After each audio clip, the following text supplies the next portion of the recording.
Most people think the night shift is quiet. Empty halls, dim lights, long hours with nothing happening. But sometimes, the quiet is hiding something. And sometimes the person you're afraid of has already been inside the building the entire time. My name is Marcus. I'm 31 and I work the overnight shift at a small rural motel. It's not a chain, just a family-owned place sitting off a quiet highway. 2 floors, about 25 rooms total.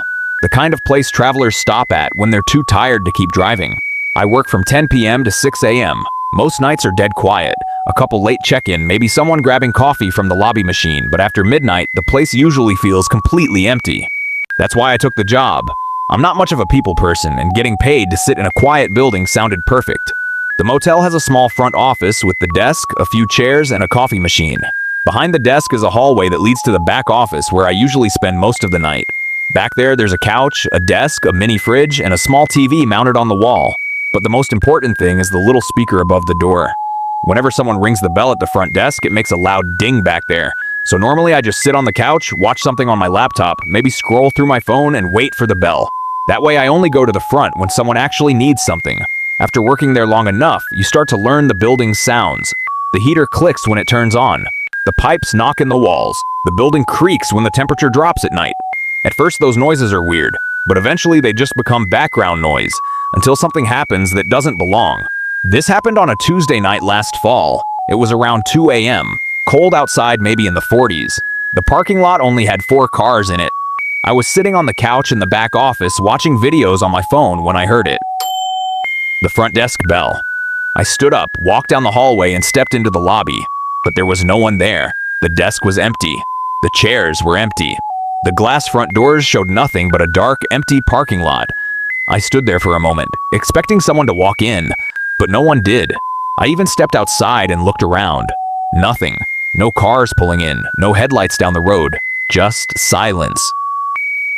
I figured maybe I imagined it. So I went back to the lounge and sat down again. About 10 minutes later, the bell rang again. This time I got up faster. I walked straight to the desk. Again, no one. My stomach started to feel a little strange. I checked the lobby bathrooms. Empty. I stepped outside again and looked across the parking lot. Still nothing. No movement. No sound.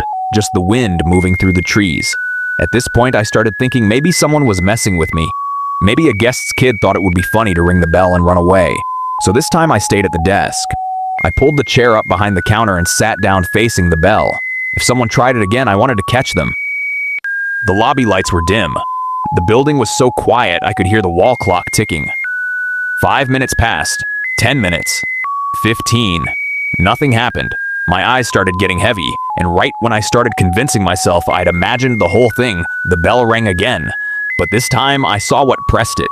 A pale hand slowly rose up from under the desk. 2 fingers reached over the counter and calmly pressed the bell. Ding! Right in front of me.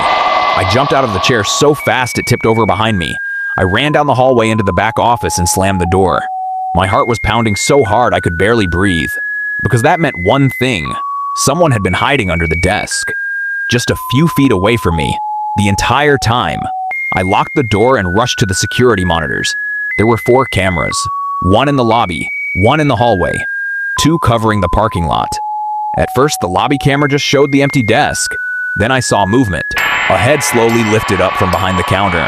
I couldn't see his face clearly, just the outline of someone crouching low and 2 eyes staring straight into the camera. I backed away from the monitor. My hands were shaking. I grabbed my phone and called 911. I whispered to the dispatcher that someone had broken into the motel and was inside the lobby. She told me officers were on the way and to stay where I was. While I was still on the phone, I looked back at the monitor. The man crawled out from behind the desk on his hands and knees. He stood up slowly. He was tall.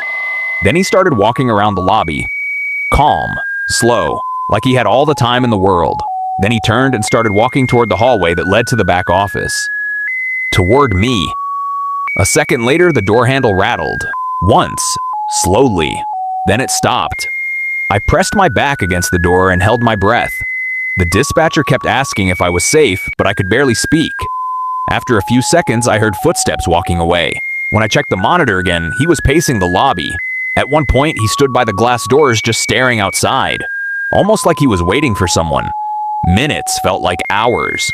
Then finally red and blue lights flashed across the parking lot camera. Police cars.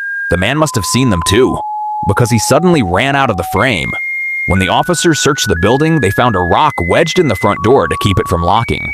But they never found him. He was gone.